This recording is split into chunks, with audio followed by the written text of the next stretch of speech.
Hi, we're Mary and Guillaume. And we live in a self-converted Sprinter van since November of 2018. And today we're going to talk about the real cost of van build. So when we first started thinking about the van, we had two priorities in mind. The first one was to be comfortable, and the second one was to have no debt. So we didn't get any loan to purchase this van, and we paid for it cash. The first big expense when you build a van, it's the van itself.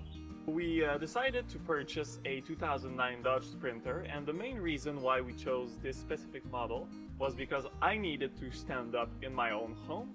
So this is the high roof model, the longer version, so it's more comfortable for me. When we were planning our van build, of course we had a budget for the van itself. For us it was approximately $15,000. This vehicle was $10,075, and we knew beforehand that this included some repairs at the garage. The repairs we had to do cost us $6,648, which is pretty expensive, but it includes some engine problems that we fixed, change of brakes, suspension. Any kind of repair that I was able to do myself, I did. So patching as much rust as I could. There were holes in the body. Buying some spare parts that were missing, some plastics, some reflectors. And the total for this part, $710. The total cost of this van, including the repairs that we did ourselves and the repairs that we did at the garage, was $17,433. As we live in Quebec, Canada, we experience some hot weather and some pretty cold weather too. So we wanted to be able to live in this van all year round. For that reason, insulation for us was essential. So we insulated this van using rock salt, Reflectix, and expanding foam. $387. We needed to purchase some sort of heater, and we went with a Chinese diesel heater, which is a copy of S-Spark. $241. We purchased some 10-ply plywood because we wanted everything in the van to be as solid as possible, since when we're driving there's a lot of vibration. And we went for MDF for the walls because we wanted a flexible material. We went with vinyl floor because it's like plastic, so it's perfect for van life.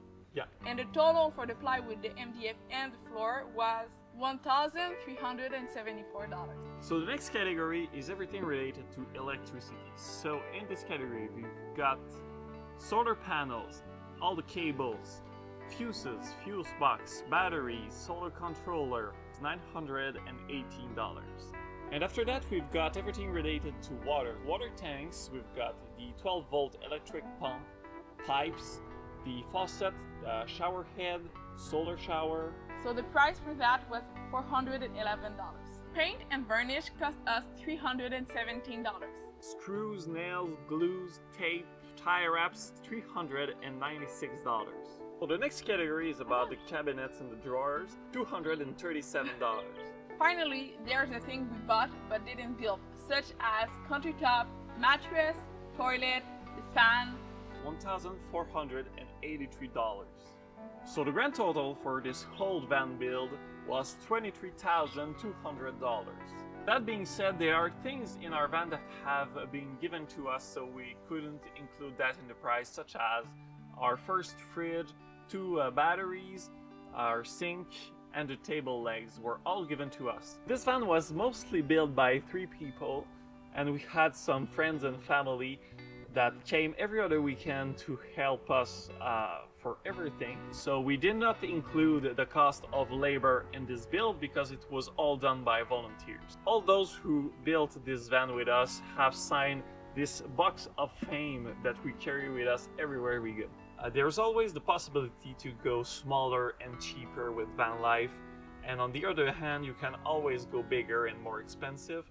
We were lucky to find this middle ground that suits us perfectly.